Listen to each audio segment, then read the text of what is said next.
My fiance and I recently bought a house together. It's in a nice area and is a beautiful home. But unfortunately, it was also haunted. Everything started about 3 weeks after we moved in. I started noticing a light breeze in certain areas of the house, even if all the windows were closed. My fiance Brian never noticed anything and thought that there may have been a draft somewhere, as the house was several years old. We had the house checked and found that there was actually a gap in the insulation on the upper floor, so the air may have been flowing through the rest of the house. We got it fixed, and for a few days, nothing unusual happened.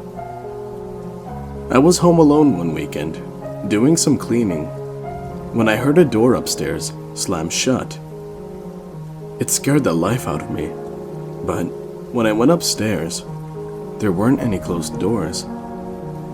Obviously, I was freaked out by this and texted Brian, who was out getting some tools. He thought it may have been something outside, like a car door or something. I thought it might have been, and carried on with the cleaning. The stairs in the house are set up so they form an angle.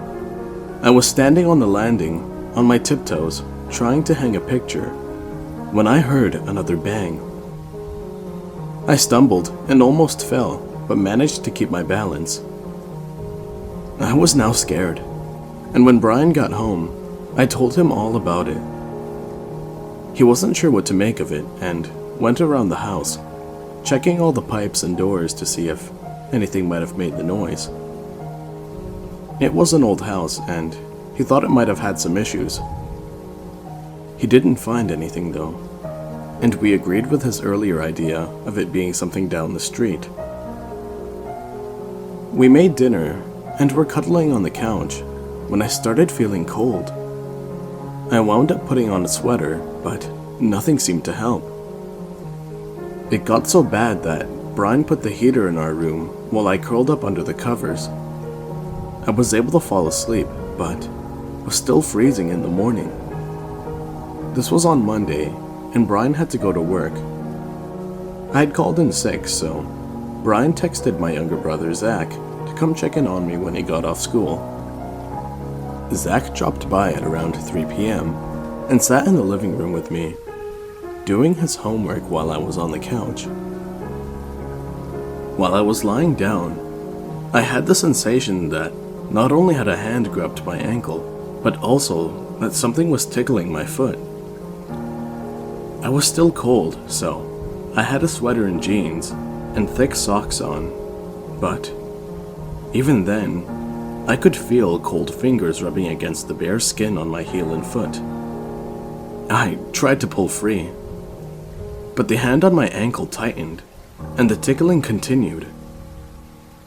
Zach had a habit of teasing me sometimes, and I grit my teeth, annoyed, and trying not to laugh. The tickling continued, and I finally had enough. "Zach, cut that out," I said angrily. "Cut what out?" he asked, and I looked up. He was sitting across the room, doing his homework. He looked confused, and I stared at my foot. My leg was stretched out, like someone had pulled it away from me, but no one was there. I was starting to get freaked out, and sat up. "Are you okay, Jesse?" Zach asked, coming over beside me. I told him about what had been happening the last few weeks, and what I started thinking. "Our house might be haunted." He stared at me, almost laughing, until he saw how serious I was.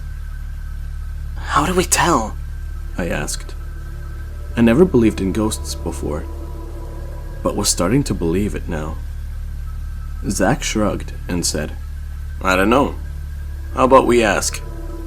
He stood up and, always the joker, said, "Any ghosts here?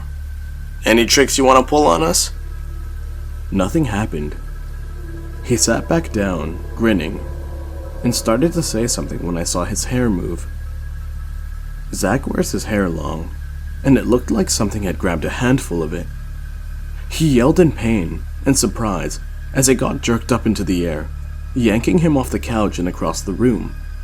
I screamed as he hit the wall, and I swear I heard someone whisper, "Get out." I pulled Zach to his feet, and we ran to my bedroom. We closed the door, and something started to bang on it. The whole door was creaking, and Zach pushed it against his back to hold it shut.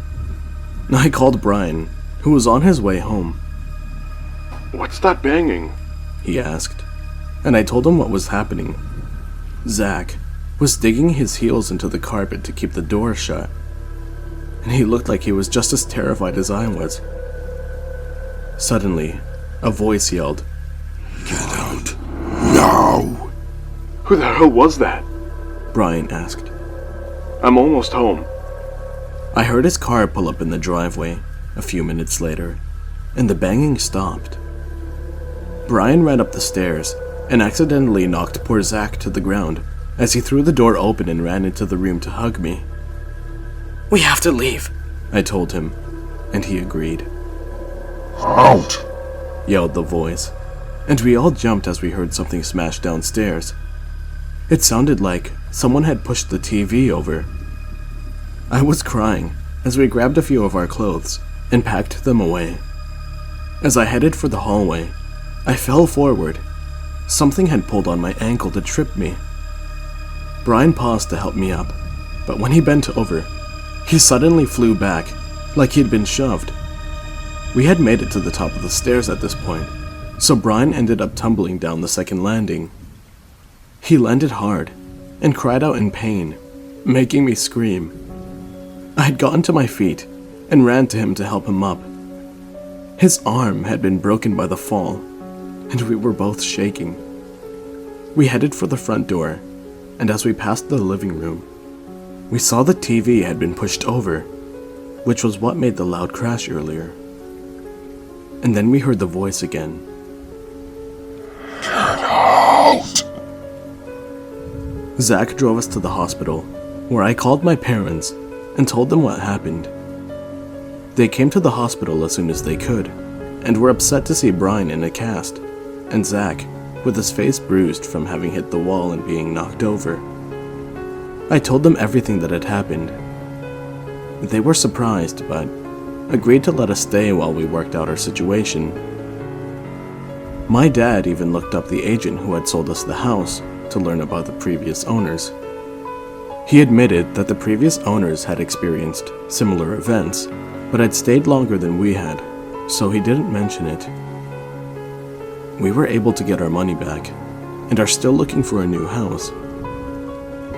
We never did find out just what the hell was in that house, or why it was so adamant that people not live in the house.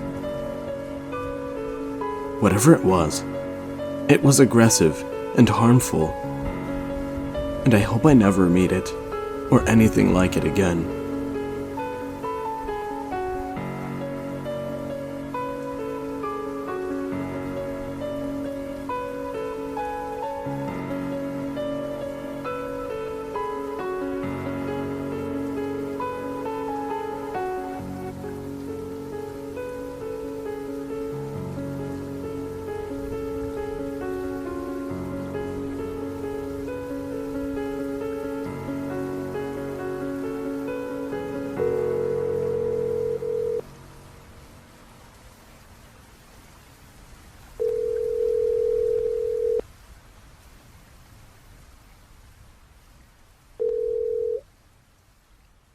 Please leave your message